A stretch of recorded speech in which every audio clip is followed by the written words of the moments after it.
সুপ্রিয় শিক্ষার্থী, এখন আলোচনা করব কুমিল্লা বোর্ড 2012 সালে যে উইদাউট ক্লু এসেছিল সেই উইদাউট ক্লুটি নিয়ে। শুরু করার আগে বরাবর সবার কাছে আবারও আমার অনুরোধ রইল, যারা আমার চ্যানেলটি এখনও সাবস্ক্রাইব করেনি তারা অবশ্যই সাবস্ক্রাইব করে নেবা এবং সবগুলো ভিডিও তোমাদের বন্ধুদের সাথে শেয়ার করবা। তো চলো মূল টপিকটি শুরু করি।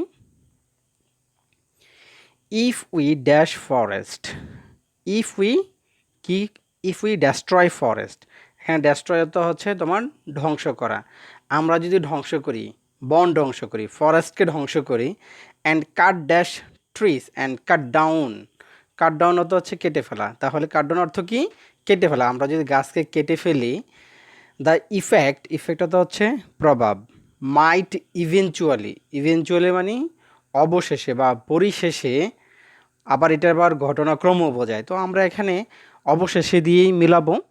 The effect might eventually affect us all, এর যে প্রভাব এটা আমাদের কি করবে? ক্ষতি করবে। এই এফেক্টটা তো হচ্ছে তোমার এখানে ক্ষতিগ্রস্ত করা, আমাদের কি করবে?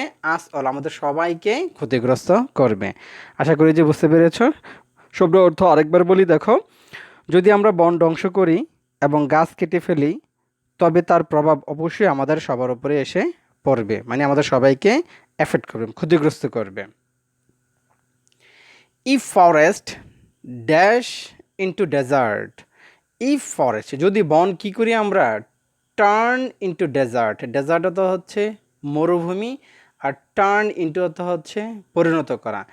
যদি আমরা বনকে মরুভূমিতে পরিণত করি, what will dash carbon dioxide, মানে কার্বন ডাইঅক্সাইডকে কে শোষণ করে? মানে অ্যাবজর্ব করবে। অ্যাবজর্ব অর্থ হচ্ছে তোমার শোষণ করা। কার্বন ডাইঅক্সাইডকে কে শোষণ করে? আমরা যদি বনকে মরুভূমিতে পরিণত করি, ঠিক আছে। দেন দ্য ওয়েদার প্যাটার্ন, তখন আবহাওয়ার যে ধরন, ওয়েদার তো হচ্ছে আবহাওয়া আর প্যাটার্ন তো হচ্ছে ধরন, আবহাওয়ার ধরন ড্যাশ চেঞ্জ, কি হবে? উইল চেঞ্জ, পরিবর্তন হয়ে যাবে।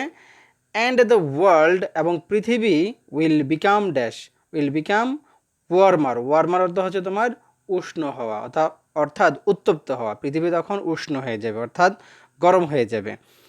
This is called the greenhouse effect, এটাকে বলা হয় গ্রিন হাউস প্রতিক্রিয়া। ইফেক্ট অর্থ হচ্ছে এখানে প্রতিক্রিয়া, এটাকে বলা হয় গ্রিন হাউস প্রতিক্রিয়া।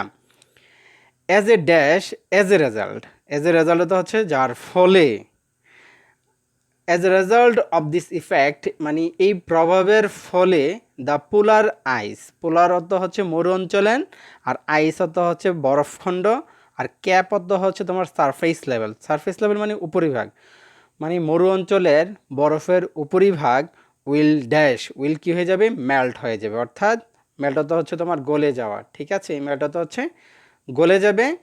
And this will cause the flood, এবং এটা বন্যার সৃষ্টি করবে। দিস উইল কজ অর্থ হচ্ছে কারণ, এর কারণে কি হবে? বন্যা হবে, অথবা এটা বন্যা ঘটাবে। Of dash areas of the globe, কি হবে? হিউজ এরিয়াস মানে ব্যাপক অঞ্চলের, মানে বিশাল অঞ্চলের কি করবে? বন্যা ঘটাবে বা বন্যা হবে। অফ দ্য গ্লোব, পৃথিবীর, এই গ্লোব অর্থ হচ্ছে তোমার পৃথিবীর বিশাল অংশে বন্যা হবে। লাস্টের লাইনটার অর্থ আমি আরেকবার বলি, দেখো, ফলে মেরু অঞ্চলের বরফ গলতে শুরু করবে এবং এটি বিশ্বের বিভিন্ন অঞ্চলে ব্যাপক বন্যার সৃষ্টি করবে। আশা করি যে বুঝতে পেরেছ। এরপরও যদি কোনো সমস্যা থাকে, আমি তো আছিই, অবশ্যই আমাকে কমেন্ট সেকশানে জানাবা। সবাই ভালো থাকো, সুস্থ থাকো, আল্লাহ হাফেজ।